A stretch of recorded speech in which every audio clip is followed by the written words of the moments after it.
เจ็บมีซื้อว่าเพราะว่าอายุ52 ปีอยู่บ้านเมื่อใดเมื่อสนัดสมบูรณ์แข้งจำปาซาขับมานอนในห้องหมอวันที่9 เดือนหาเนื่องจากมีอาการขาดอางในลำไส้หรือระบบละลายอาหารเห็นหนาทีบ่ได้เต็มทีในการขับย่อยสิ่งเสียเลือดออกมาดังนั้นในเป็นการปิดโปรจึงต่อทำการแยกทอกระเพาะครับสิ่งเสียเลือดออกมาเพื่อลดอาการขาดอางและเพื่อให้คนเจ็บสบายตัวขึ้นคนเจ็บอยู่เตียงเมื่อหาของเบอร์3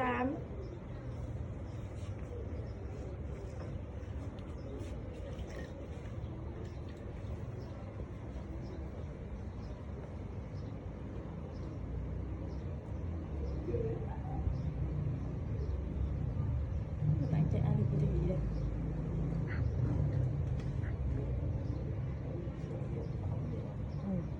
กูบอกอาร์ตเอาน้ำกูอาร์ตแบบนี้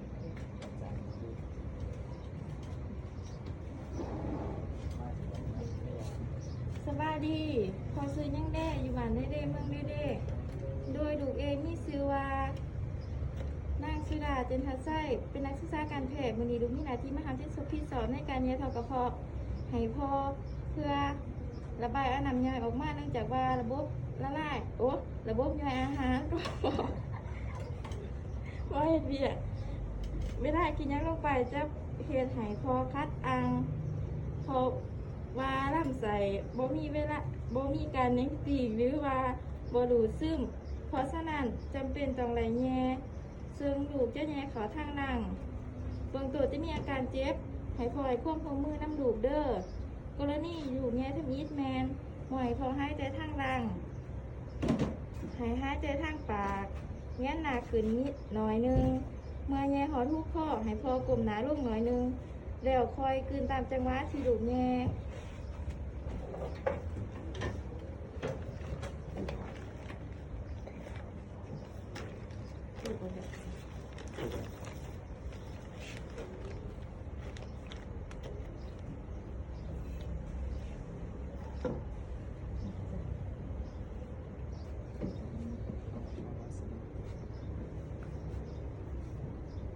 เอามาสดีโยใส่ทาแซ่มีอะไรกันเนี่ยใส่ทั้งหมด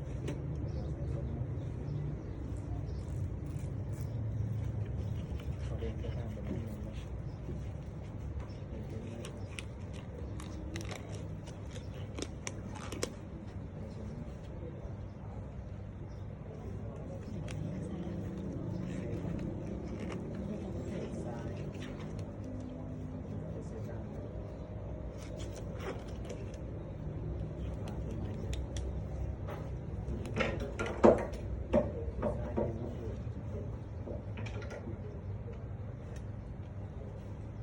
ใส่วัสลีนหรือเจลมาเสร็จสาย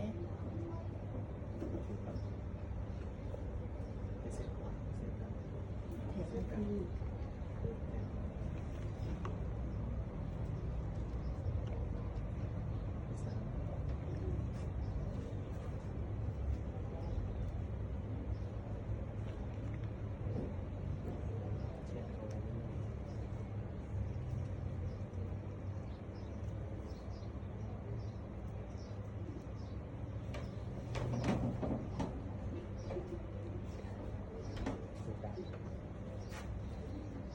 ดูพ่อนุ่งหยาได้พอ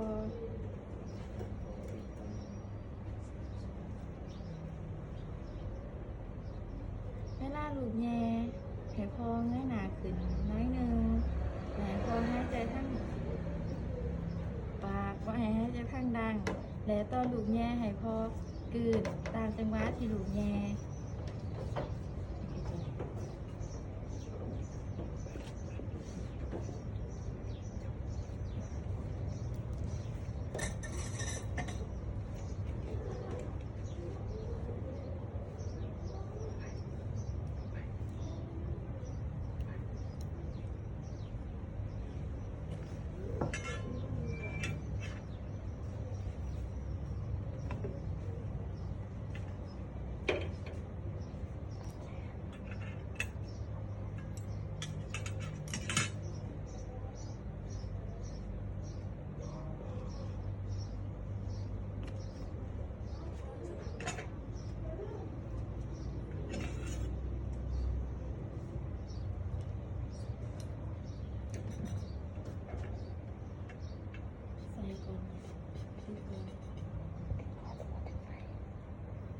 ส่ถุง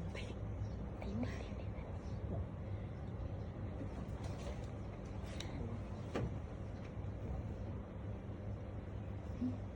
ก่อนตอนจะอยู่มันมือเขาก็ไม่ได้ขอเลย ฉันก็เกิดอย่างนั้นไม่ผิดนะ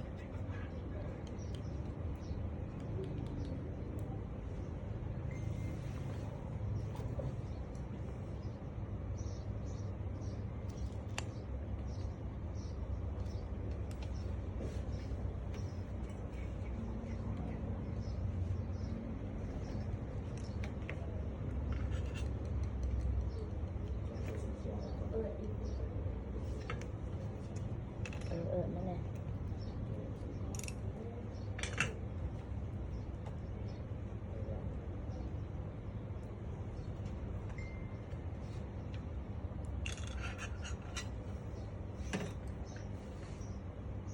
ถ้าทีเป็นเป็น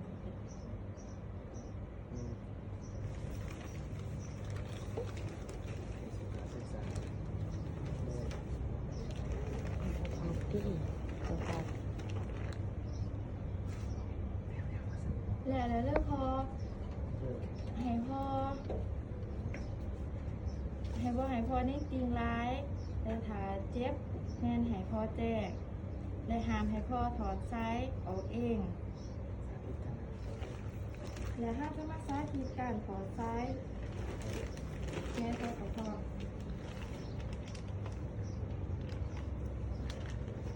พ่อหนูอยากได้พอ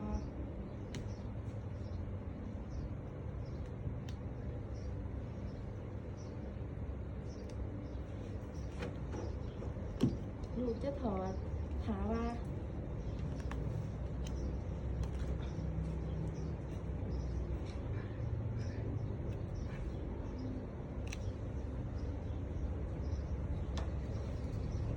ลูกจะถอดซ้ายออกถามว่าพอเจ็บแมนหายพอยกมือขึ้นและหายพอหายใจทางปาก